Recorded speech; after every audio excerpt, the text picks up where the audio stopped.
ಧಾರಾಕಾರ ಮಳೆ ಪ್ರವಾಹದ ನಡುವೆಯೂ ವಿದ್ಯಾರ್ಥಿಗಳು ಪ್ರತಿಭಟನೆ ನಡೆಸಿದ್ರು. ದೆಹಲಿಯ ರಾಜಿಂದರ್ ನಗರದಲ್ಲಿ ರಾತ್ರಿಯೂ ಘೋಷಣೆ ಕೂಗಿ ಆಕ್ರೋಶ ವ್ಯಕ್ತಪಡಿಸಿದ್ರು. ಜುಲೈ 27ರಂದು ಐಎಎಸ್ ಕೋಚಿಂಗ್ ಸೆಂಟರ್ನ ನೆಲಮಾಳಿಗೆಗೆ ನೀರು ನುಗ್ಗಿ 3 ವಿದ್ಯಾರ್ಥಿಗಳು ಮೃತಪಟ್ಟಿದ್ರು.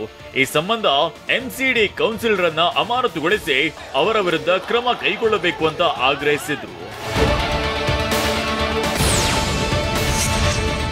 ದೆಹಲಿಯ ರಾಜಿಂದರ್ ನಗರದಲ್ಲಿ ವಿದ್ಯಾರ್ಥಿಗಳು ಪ್ರತಿಭಟನೆ ನಡೆಸುತ್ತಿರುವ ಸ್ಥಳಕ್ಕೆ ಆಪ್ ನಾಯಕಿ ಹಾಗೂ ಸಚಿವ ಸತೀಶ್ ಭೇಟಿ ನೀಡಿದ್ರು. 3 ವಿದ್ಯಾರ್ಥಿಗಳು ಸಾವನ್ನಪ್ಪಿರೋ ಪ್ರಕರಣ ಸಂಬಂಧ ತನಿಖೆ ನಡೆಯುತ್ತಿದೆ. ವರದಿ ಬಂದ ಬಳಿಕ ಕ್ರಮ ಕೈಗೊಳ್ಳಲಾಗುವುದು ಅಂತ ಭರವಸೆ ನೀಡಿದ್ರು. ರಾಷ್ಟ್ರ ರಾಜಧಾನಿ ದೆಹಲಿಯಲ್ಲಿ ಸುರಿಯುತ್ತಿರುವ ಧಾರಾಕಾರ ಮಳೆಗೆ ಸಬ್ಜಿ ಮಂಡಿಯಲ್ಲಿ 3 ಮನೆಗಳು ಕುಸಿದಿವೆ.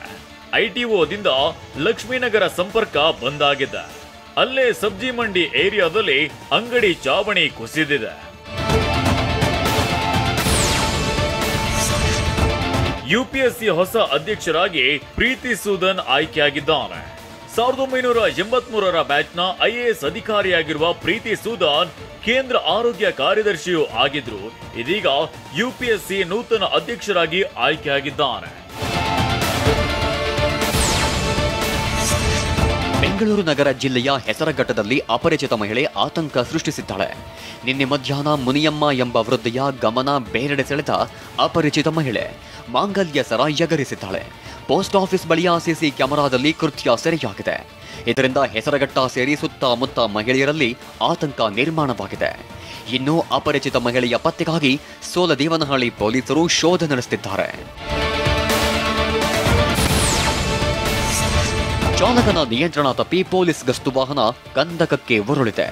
ಗದಗ ಜಿಲ್ಲೆಯ ದುಂದೂರು ಕ್ರಾಸ್ ಬಳಿ ರಾಷ್ಟ್ರೀಯ ಹೆದ್ದಾರಿಯಲ್ಲಿ ಘಟನೆ ನಡೆದಿತ್ತು. ಗಸ್ತು ವಾಹನದಲ್ಲಿದ್ದ ಪೊಲೀಸ್ ಸಿಬ್ಬಂದಿಗೆ ಸಣ್ಣ ಪುಟ್ಟ ಗಾಯಗಳಾಗಿವೆ. ಕ್ರೇನ್ ಬಳಸಿ ಪೊಲೀಸ್ ಗಸ್ತು ವಾಹನವನ್ನ ಮೇಲೆತ್ತಲಾಯಿತು.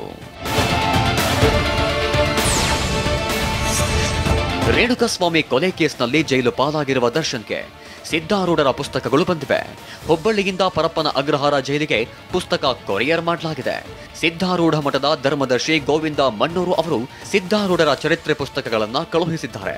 ಈ ಹಿಂದೆ 2011ರಲ್ಲಿ ನಟ ದರ್ಶನ್ ಐತಿಹಾಸಿಕ ಸಿದ್ಧಾರೂಢ ಮಠಕ್ಕೆ ಭೇಟಿ ನೀಡಿದ್ರು. ಉತ್ತರ ಕನ್ನಡ ಜಿಲ್ಲೆಯ ಕೈಗಾ ಅರಣ್ಯದಲ್ಲಿ ಹುಲಿ ಪ್ರತ್ಯಕ್ಷವಾಗಿದೆ. ನಿನ್ನೆ ಮಧ್ಯಾಹ್ನದ ವೇಳೆ ಕೈಗಾ ಅರಣ್ಯದಲ್ಲಿ ಹುಲಿರಾಯ ದರ್ಶನ ನೀಡಿದ್ದಾನೆ. ಸುಮಾರು 5ರಿಂದ 6 ವರ್ಷದ ಹುಲಿಯು ರಸ್ತೆ ಬಳಿ ನಿಂತು ಸವಾರರಿಗೆ ದರ್ಶನ ನೀಡಿದ್ದಾನೆ. ಸಾಯಿಬಿಜ್ಜೂರು ಎಂಬುವರ ಕ್ಯಾಮೆರಾದಲ್ಲಿ ಹುಲಿ ದೃಶ್ಯ ಸೆರೆಯಾಗಿದೆ.